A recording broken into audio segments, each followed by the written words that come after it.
Hi viewers, welcome to our channel. ప్రస్తుతం అంతా ఉన్నారు వైఎస్ఆర్సీపీ రాష్ట్ర అధికార ప్రతినిధి కారుమూరి వెంకటరెడ్డి గారు. నమస్తే సార్. నమస్తే అమర్ గారు, మీకు మైరా మీడియా ప్రేక్షకులందరికీ నమస్కారాలు. Thank you sir, thank you very much అండి.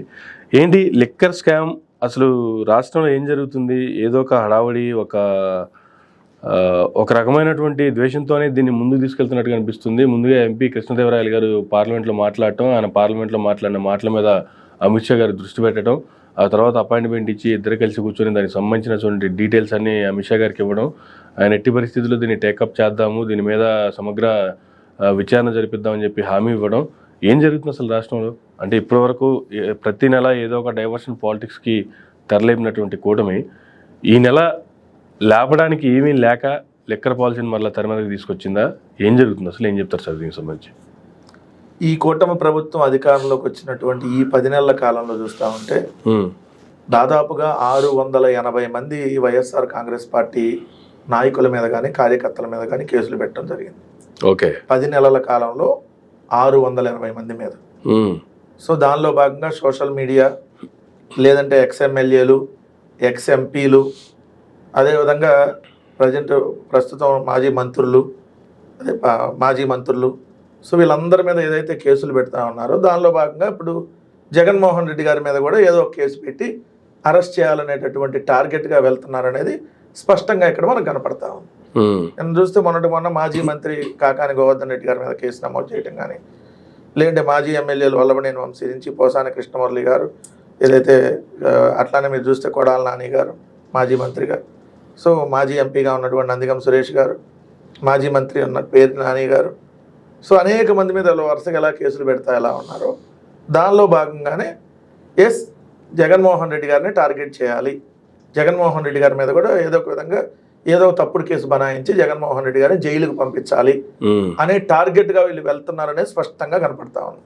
ఓకే, ఇందా మీరు అన్నారు డైవర్షన్ పాలిటిక్స్ అని. సో ప్రతి 10-15 రోజులకు ఒక అంశాన్ని తీసుకొని వస్తారు. బోటు గుద్దేస్తుంది, ప్రకాశం బ్యారేజ్ పడిపోతుంది అంటారు. హనీ ట్రాప్ నటిని తీసుకొని వస్తారు, జత్వాని ఆమెతో కొన్నాళ్ళు. రిషికొండ ప్యాలెస్ అంటారు కొన్నాళ్ళు. బుడమేరు వరద వచ్చింది, జగన్ గారే కారణం అని కొన్ని రోజులు అంటారు వీళ్ళు. దాని తర్వాత ఇట్లా డైవర్షన్ పాలిటిక్స్, జగన్ గారి ఇంట్లో ఏదో గొడవలు ఉన్నాయి అంటారు కొద్దిసేపు. ఇట్లా రకరకాలుగా డైవర్షన్ పాలిటిక్స్ ఏదైతే తీసుకుని లడ్డు అన్నారు కొన్ని రోజులు, తిరుమల లడ్డు మీద దుష్ప్రచారం చేశారు వీళ్ళే. సో ఇలా వీటిలో భాగంగానే ఇప్పుడు అక్రమ కేసులు బనాయించి అరెస్ట్ చేస్తే డైవర్షన్ అంతా వెళ్తుంది కదా. సూపర్ 6 గురించి ఇంకెవరు అడగాల్సిన పని లేదు కదా, మిగిలిన 143 హామీల గురించి ఎవరు అడిగే పని ఉండదు కదా. సో దానిలో భాగంగా జరుగుతున్నటువంటి అంతే ఇది. లేకపోతే లిక్కర్ స్కామ్ అంట. అసలు లేనటువంటి స్కామ్ని ఉందని వీళ్ళే అంటాము, వీళ్ళే పత్రికలో రాపించడము, వీళ్ళే కన్ఫైన్ అయ్యి వీళ్ళ మీద నెట్టేయటము. ఇప్పుడు బెవరేజ్ కార్పొరేషన్ ఎండీగా పనిచేసినటువంటి వాసుదేవర్ రెడ్డి గారు 4 సార్లు హైకోర్టులో ఆయన పిటిషన్ వేయడం జరిగింది. అయ్యా, నన్ను అక్రమంగా పోలీసులు వేధిస్తున్నారు, తప్పుడు కేసులు బనాయించి నా దగ్గర వీళ్ళని చెప్పి స్టేట్మెంట్లు ఇప్పించుకుంటున్నారు, సో బలవంతంగా ఇట్లా చేస్తున్నారని చెప్పి ఆయన 4 సార్లు కోర్టుకు వెళ్ళడం జరిగింది. ఏదో 164 స్టేట్మెంట్ తప్పుడు విధానంలో 164 స్టేట్మెంట్ని తీసేసుకొని వాళ్ళ పేర్లు ఉన్నాయని చెప్పి వీళ్ళే రాసేసి ఏ విధంగా వాళ్ళందరినీ ఇరికించాలి అనేటటువంటి ప్రయత్నం చేస్తారనేది ఆయన అనేక సందర్భాలు చెప్పుకుంటూ వచ్చారు.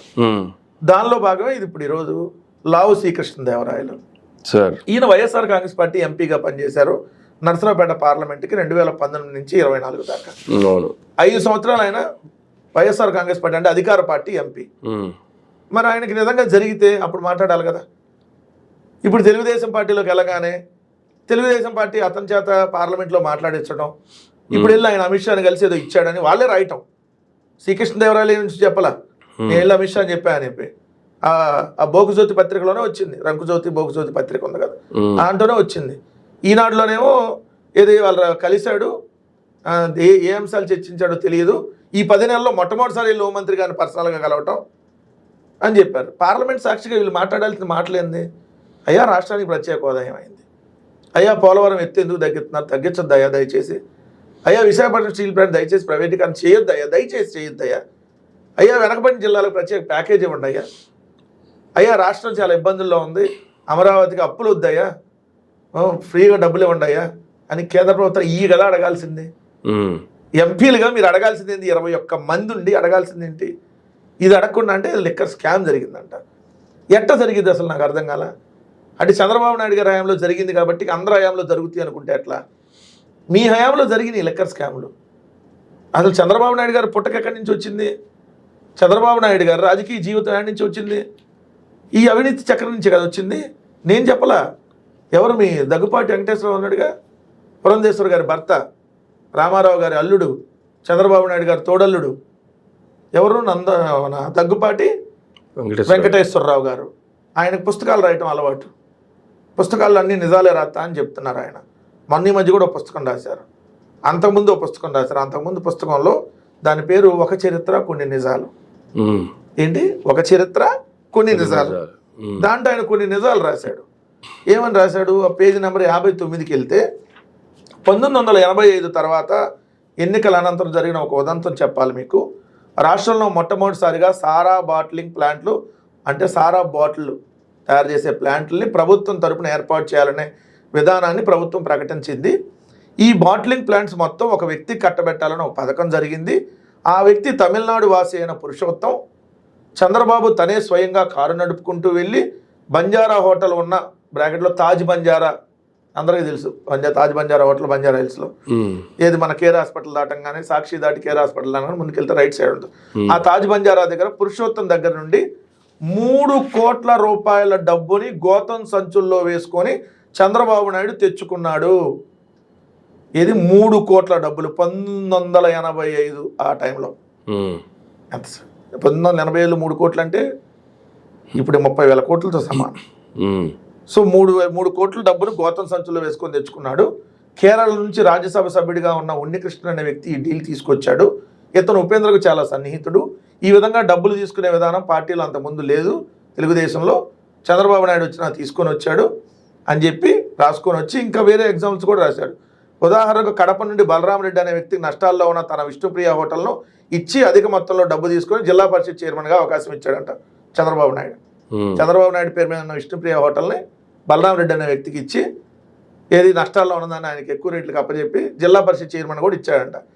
అదే వ్యక్తికి కడపలోని ముగ్గురాల గనులను ఇచ్చి లాభాలు సమకూర్చుకున్నాడు చంద్రబాబు నాయుడు. నష్టాల్లో ఉన్న భువనేశ్వరి కార్బైడ్స్ పరిశ్రమను రేణుకా చౌదరికి ఇచ్చి రాజ్యసభ సభ్యత్వాన్ని ఆమెకు చేకూర్చాడని వదంతి. ఎవరు చెప్పింది? దగ్గుపాటి వెంకటేశ్వరరావు గారు. అది మీ చరిత్ర. మీరు అధికారంలో ఉన్నప్పుడు 2014 నుంచి 19 దాకా మీరు చేశారు లెక్కరు. ఎందుకు? ప్రైవేటు వ్యక్తుల చేతులకు అప్పచెప్పి ఇష్టానురీతిలో దోచేసేటటువంటి కార్యక్రమం మీరు చేశారు. ప్రజెంట్ కూడా మీరు చేస్తున్నారు. ప్రజెంట్ కూడా చంద్రబాబు నాయుడు గారి ప్రభుత్వం లెక్కర్ స్కామ్కు పాల్పడింది. చంద్రబాబు నాయుడు గారి ప్రభుత్వం 2014-19 ఇప్పుడు కూడా పాల్పడుతుంది చంద్రబాబు నాయుడు గారి ప్రభుత్వం. మార్జిన్లో చీర్స్. ఇప్పటికే భారీగా కమిషన్లు కొల్లగొట్టి మద్యం లైసెన్సులు జారీ చేశారు. ఆపై మార్జిన్ పెంపు పేరిట కుతంత్రం. ఏటా 100 కోట్ల ముడుపులు ముట్ట చెప్పేందుకు డీల్. ఏది 14% మార్జిన్ పెంచుతూ ప్రభుత్వం ఏదైతే మద్యం వ్యాపారులకు సంబంధించి మద్యం దుకాణదారులకి మార్జిన్ని 14% పెంచారు. ఆ పెంచడం వల్ల 3,000 కోట్ల రూపాయలు రాష్ట్ర ప్రభుత్వం ఆదాయాన్ని కోల్పోతుంది. మరి రాష్ట్ర ప్రభుత్వం 3,000 కోట్ల ఆదాయాన్ని కోల్పోతుందంటే ఎవరికి ఆ 3,000 కోట్లు లబ్ధి చెందుతున్నాయి? మద్యం దుకాణదారులకి. అంటే వాళ్ళ దగ్గర నుంచి కమిషన్ల రూపంలో మీరు దండుకోవడానికి, అంటే అడ్డగోలుగా రేట్లు ఆల్రెడీ మీరు ఇప్పటికే పెంచున్నారు. సో ఈ విధంగా ఎవరు మద్యం కుంభకోణానికి పాల్పడుతుంది? చంద్రబాబు నాయుడు గారు అనేది క్లియర్గా ఉంది కదా. ఈరోజు మద్యం ఎలా ఏరులై పారుతున్న, మందు తాగండి థాయిలాండ్ వెళ్ళండి, ట్రిప్పులు. ఇది కాకినాడలో మద్యం వ్యాపారి బంపర్ ఆఫర్. ఆంధ్రప్రదేశ్లో ఇది పరిస్థితి.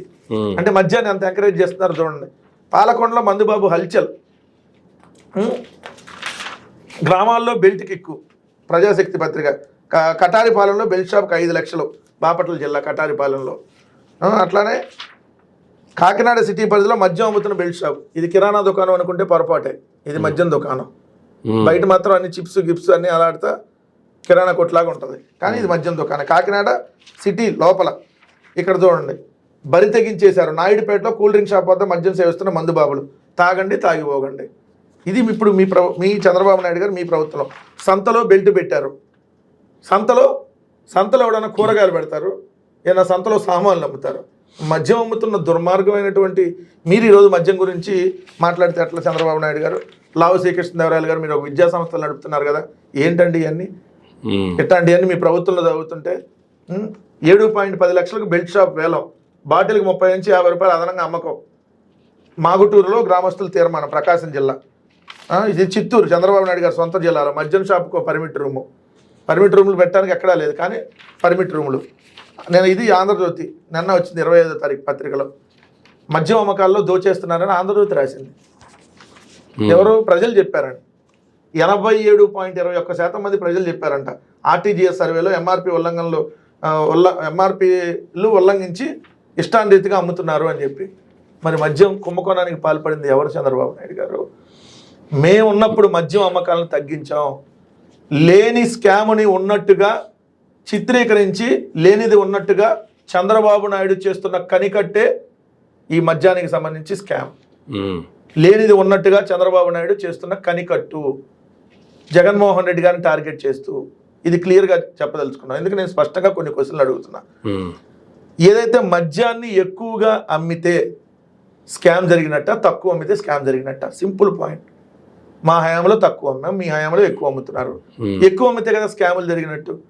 మద్యాన్ని తాగండి అని ఎంకరేజ్ చేసి ఏదైతే ప్రైవేటు వ్యక్తుల చేతులకు అప్పజెబితే అది కదా స్కామ్ చేసినట్టు. మద్యం తాగొద్దు అని చెప్పి ప్రభుత్వమే నియంత్రించి ప్రభుత్వ ఆధ్వర్యంలోనే అమ్ముతుంటే స్కాములు జరగడానికి ఎక్కడ ఉంటాయి? ఒక్క కొత్త డిస్టిలరీ కూడా మేము తేనప్పుడు ఎక్కడ స్కామ్ జరిగింది? తెచ్చిన బ్రాండ్లన్నీ మీరే ఉంటే ఆ బ్రాండ్లనే మేము కొనసాగిస్తే మరి మీరు స్కామ్ చేసినట్టు అయిద్దా, మేము చేసినట్టు అవుతుందా? 4,390 మద్యం దుకాణాల నుంచి 2,934 తగ్గిస్తే మేము స్కామ్ చేసినట్ట? 33% షాపులను తగ్గిస్తే ఎక్కడ స్కామ్ జరిగినట్టు మీరు చెప్పండి. స్పష్టంగా అడుగుతా ఉన్నా. ఒక్క పర్మిట్ రూమ్ కూడా లేకుండా 4,390 పర్మిట్ రూములు తీసేస్తే స్కామ్ జరిగినట్ట? ఇష్టానురీతిగా వీధికి ఒక బెల్ట్ షాప్ పెడితే స్కాములు జరుగుతున్నట్ట? 14% మార్జిన్తో 3,000 కోట్ల రూపాయల ప్రభుత్వ ఆదాయానికి గండి కొడితే స్కామ్ జరిగినట్ట? ₹1 కూడా ప్రభుత్వ ఆదాయానికి గండి కొట్టకుండా ప్రభుత్వానికి బెనిఫిట్ చేస్తా మద్యం పాలసీ నిర్ణయం తీసుకుంటే స్కాములు జరిగినట్ట? నేను అడుగుతున్నా స్పష్టంగా, ప్రజలు కూడా ఆలోచించమని. ఇప్పుడు చంద్రబాబు నాయుడు గారి హయాంలో జరిగిన లెక్కర విక్రయాలు, జగన్మోహన్ రెడ్డి గారి హయాంలో జరిగిన లెక్కర విక్రయాల గురించి మాట్లాడదాం. 2014-19లో చంద్రబాబు నాయుడు గారి ప్రభుత్వంలో మద్యం విక్రయాలు, 2015-16 సంవత్సరం తీసుకుందాం. IML అంటే ఇండియన్ మేడ్ లిక్కర్, దానికి సంబంధించి 2015-16 సంవత్సరంలో 3,06,00,000 కేసులు మద్యం అమ్మకాలు జరిగినాయి. అదే సంవత్సరం బీర్ల అమ్మకాలు 1,75,00,000 కేసులు జరిగినాయి. 2016-17లో 3.32 కోట్ల కేసులు మద్యం, 1.78 కోట్ల బీర్లు కేసులు. 2017-18లో 3.60 కోట్ల మద్యం కేసులు, అంటే 3,60,00,000 కేసులు మద్యం విక్రయాలు. 2.27 కోట్ల కేసుల బీర్ల విక్రయాలు జరిగినాయి. చంద్రబాబు నాయుడు గారు దిగిపోయే సంవత్సరం 2018-19లో 3.84 కోట్ల మద్యం కేసులు, ఏదైతే బీర్లు 2.77 కోట్ల కేసులు. మరి అదే జగన్మోహన్ రెడ్డి గారు వచ్చిన తర్వాత తగ్గినాయి. 2020-21లో కేవలం 1.87 కోట్ల మద్యం, 57 లక్షల బీర్లు అయితే 57 లక్షల కేసులే. 2021-22లో అయితే మద్యం 2.63 కోట్ల కేసులు, బీర్లు కేవలం 82 లక్షల కేసులే. 2022-23లో 3.35 కోట్ల మద్యం, ఏదైతే 1.16 కోట్లు బీర్లే. ఏదైతే 2023-24లో 3.32 కోట్ల కేసులు, బీర్లు అయితే 1.12 కేసులే. మరి ఎవరి హయాంలో మద్యం తగ్గిందనేది ఇక్కడ పూర్తిగా విత్ ఆధారాలు ఉన్నాయి. రెండు, మీరు చంద్రబాబు నాయుడు గారు జగన్మోహన్ రెడ్డి గారు ప్రభుత్వం మీద కోర్టుకి వెళ్ళారు. ఆల్రెడీ కోర్టు మీన్స్ ఇక్కడ కాంపిటీషన్ కమిషన్ ఆఫ్ ఇండియా అని ఒకటి ఉంటుంది ఈ మద్యానికి సంబంధించి. చంద్రబాబు నాయుడు అనుకో 2022 సంవత్సరంలో కోర్టుకి వెళ్ళింది. అదే ఈ కాంపిటీషన్ కమిషన్ ఆఫ్ ఇండియా అనేది మనం కోర్టు లాగా భావిస్తాం. సో దానికి వెళ్ళారు. వెళ్తే ఏమని వెళ్ళారు చంద్రబాబు నాయుడు అనుకో, 2002లో కాంపిటీషన్ కమిషన్ ఆఫ్ ఇండియాలో 2022లో వాళ్ళు వేసింది కాంపిటీషన్ కమిషన్ ఆఫ్ ఇండియాలో కేసు వేసింది. ఏమని వేశారు? సో ఈ రాష్ట్ర ప్రభుత్వం మద్యం విధానం సరిగ్గా లేదు అని చెప్పి మద్యాన్ని వెచ్చలవిడిగా చేస్తున్నారు, అది ఇది అని చెప్పి మా మీద తప్పుడు ప్రచారంతో వెళ్ళారు. వెళ్తే వాళ్ళు క్లియర్గా చెప్పారు, రాష్ట్ర ప్రభుత్వం అమలు చేస్తున్న మద్యం విధానం పూర్తి సహేతుకమైందని తీర్పునిచ్చారు. 2022లో ఏకస్వామ్య విధానాలను నిరోధించేందుకు ఉద్దేశించిన కాంపిటీషన్ యాక్ట్ 2002కు అనుగుణంగానే ఆంధ్రప్రదేశ్ మద్యం విధానం ఉందని చంద్రబాబు నాయుడు అండ్ కోకి ఈ కాంపిటీషన్ కమిషన్ ఆఫ్ ఇండియా చెప్పింది. ఇవన్నీ వదిలేసి ఇష్టానురీతిగా ఏదో ఆ స్కామ్ జరిగింది, ఈ స్కామ్ జరిగింది, జగన్మోహన్ రెడ్డి గారిని ఏదో ఒక విధంగా అరెస్ట్ చేయాలి కాబట్టి కుట్రపూరితంగా ఆ కేసు పెట్టో ఈ కేసు పెట్టో, ఆ స్కామ్ జరిగింది ఈ స్కామ్ జరిగిందని అంటే ప్రజలు ఎవరు నమ్మేవాళ్ళు లేరు. సో మీరు జగన్మోహన్ రెడ్డి గారిని అరెస్ట్ చేయాలని అనేటటువంటి ఉద్దేశంతో ఇలాంటి తప్పుడు కేసులు పెడుతున్నారనేది క్లియర్గా అర్థమవుతుంది. ప్రజలు కూడా ఇది గమనించమని చెప్తాం.